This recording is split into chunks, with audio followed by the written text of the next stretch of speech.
Hello everybody and welcome back to Robert's Reviews. Today we have yet another MCU review, and this is one I've been waiting to talk about for quite some time.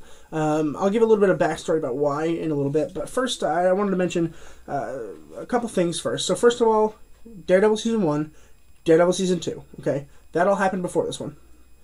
Jessica Jones Season 1, Iron Fist Season 1, and Luke Cage Season 1. All of those happened before this happened. Those are just the Netflix shows, which is an insane amount of time. But they all come together here in this one, and I'm so excited to talk about The Defenders Season 1.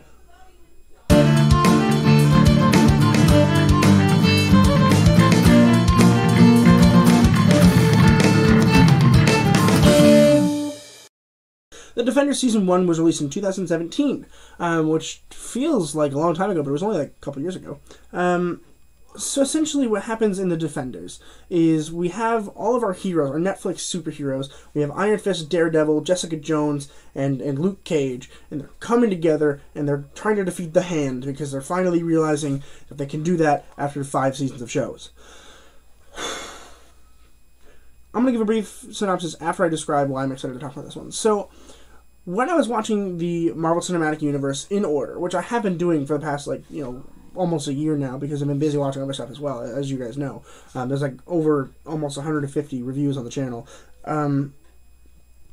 I went to college for my first semester in the middle of Iron Fist Season 1. So I started Iron Fist Season 1, I got about halfway through, and then I moved to college. And then I went a month without watching anything, because I was so busy and interested in college and learning that kind of thing, and I wasn't going to give up on my Marvel Marathon, of course. I mean, I've watched them all already, but I was so excited to watch. I haven't seen all the shows yet, and Iron Fist Season 1, the beginning of it's really boring, as if you guys seen my review, which I hope you guys have. If not, check that out on the channel. But the second half of the season is really good.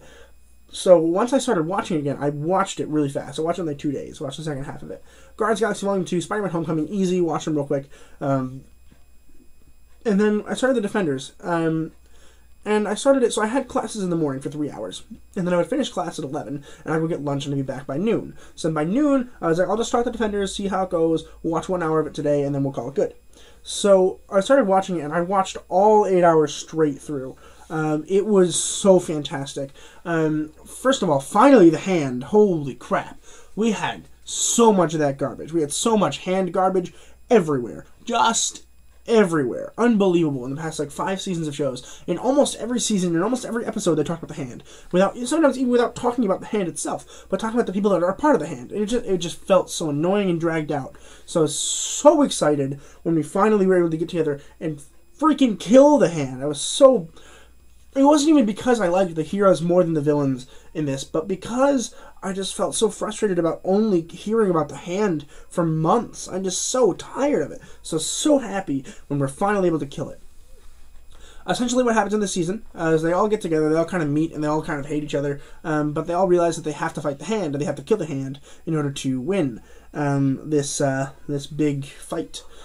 So over the course of the season, a lot happens, but essentially, I'm going to wrap it up quickly because I don't want to spend too much longer talking about this. If you guys do want recaps, I can do recaps.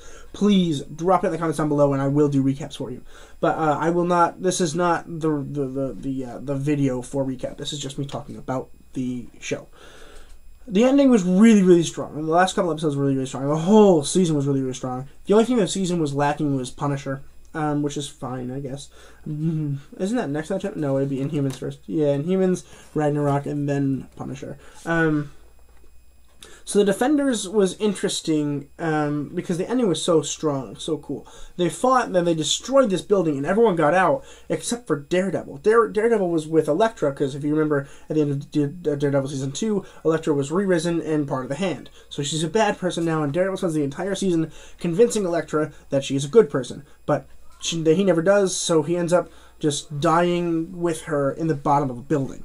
Or so we think. And basically, Daredevil tells Danny Rand to basically pick up the throne and keep going and carry it on. Which is a cool little thing that they did there. I really enjoyed that. One thing I'm realizing is we never really learn how Daredevil gets out. We kind of see a brief flash, he just kind of appears out of a sewer grate. I don't understand how that happened. I don't remember them talking about it at all in Season 3 of Daredevil. Maybe I'm wrong.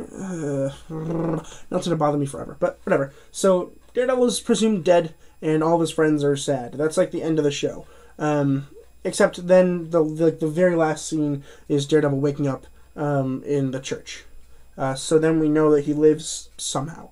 But all of his friends think that he's dead.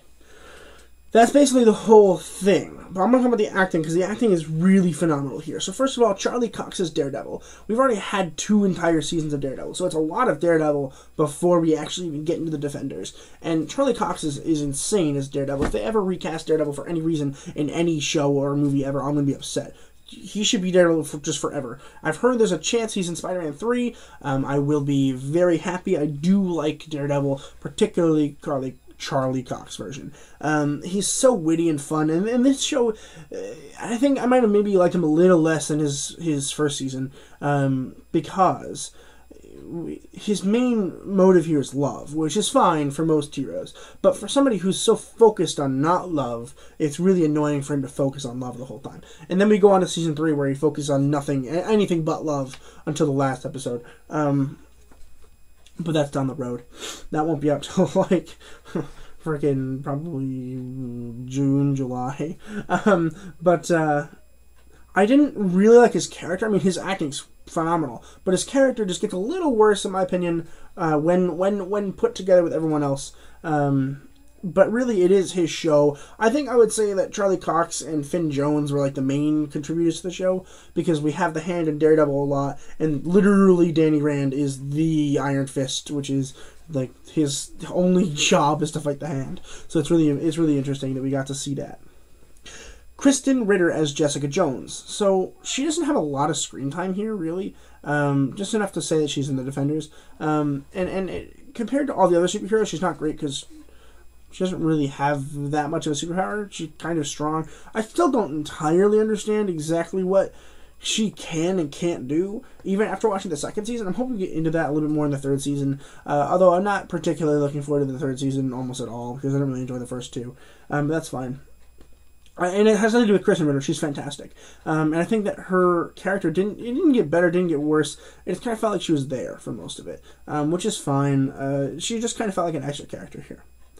Mike Coulter as Luke Cage. Luke Cage got better in the show, I think, because he got to fight with Danny Rand. That was a really cool fight. And then, of course, by the end of the show, they become friends. And then even in the Luke Cage episode, we actually see Iron Fist come in and help Luke Cage. So it was really nice that we got that little crossover later. But overall, I did enjoy Mike Coulter here, and I can't really talk about season 2 of Luke Cage, because I have a lot of thoughts on that and how things could have been good or could have been bad. But I am excited to talk about that. Finn Jones is Danny Rand or Iron Fist. So Iron Fist, as you guys know from watching my Iron Fist season 1 review, not my favorite. However, in this, he got so much better, like, instantly. I can't even explain, like, exactly how. He just got so much better. And, like, oh, he's so cool now. And even in Season 2 of Iron Fist, he gets so much better than Iron Fist Season 1. They must have learned that Iron Fist Season 1 was just not good. And they were like, we need to make him better. And they're like, okay, and then they did. He was just more coherent. All of the things that he did made more sense. And he looked better, which is good. And it brings us directly to Iron Fist Season 2, where he feels like he needs to clean up the city. And, of course, Colleen is like, no, you really don't kind of have to. So it's really fun that we got to have that little balance there. And I really enjoyed Finn Jones here, as I did in Season 2 of Iron Fist, whereas not particularly in Season 1 there. Elodie Young as Elektra. So Elektra's, like, I guess the main villain, sort of, except for, like, the rest of the Hand.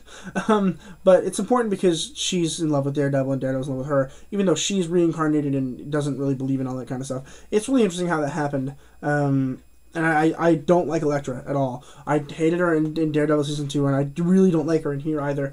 I think she's a waste of time and a waste of my energy to watch Elektra. I was way more interested in watching Madame Gao and Alexandria Raid. Like, I just genuinely was. And every time Elektra was on screen, it just felt like a distraction. And I don't think it has anything to do with Elodie Young, again. I really don't think it does. Because I think she did fantastic with the source material that she had. But, in general, it just was not a fantastic character. And I wish they could have done more justice, because it could be a really cool character. But they just didn't give enough time in Daredevil Season 2 for us to care. Maybe bringing it up in Daredevil Season 1 might have been better to prepare us for what was supposed to happen in season 2 of Daredevil. Jessica Henwick as Colleen Wing. Colleen Wing is more fun, in my opinion, than Danny Rand in most shows.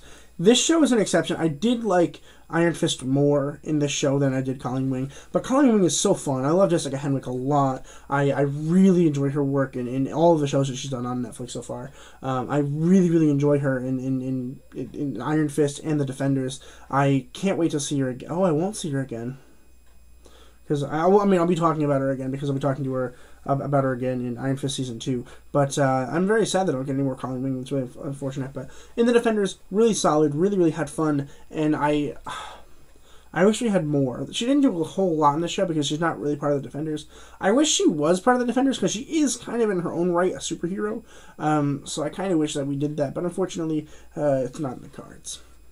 And Sigourney Weaver as Alexandra Raid. So she's like the main bad villain. She's part of the Hand, and she's like orchestrating this huge Hand militia, basically. And Sigourney Weaver's great. I had no problems. I wasn't distracted at all. I think it was really solid. It was a good casting decision, I think, because also they were able to cast a big star without it being a distraction. Like, if it was like, Johnny Depp, I would have been like, oh my gosh, Johnny Depp's in the MCU now, whoa. But like, this was like, actually, yeah, it looks pretty good. So, props to that, because that could have easily been a big star distraction, but it wasn't. It was really solid, and I really enjoyed it. That was a lot of thoughts, and really fast. If you guys have any more specific questions about what I thought about the show, drop in the comments down below, and I'll make sure to go through and read them and like them and comment about my thoughts on the show. So if you guys want more of that, please let me know in the comments down below. But if not, I hope you're okay with this rating. I'm going to go ahead and give it an A+ for a phenomenal show. If you haven't watched The Defenders, you really should. It is on Netflix. You probably should watch the other shows first, but I really do enjoy The Defenders, and I hope at some point I get a season 2, although I'm assuming I won't. But that's going to do it for me today. Tomorrow we have The Big Short, and Friday we have We Were Soldiers. And that is it for February. That's insane. We're already going to be on March. That's crazy. But that's going to do it for me today. As always, keep watching movies and television. Stay educated, and I'll see you guys in the next video.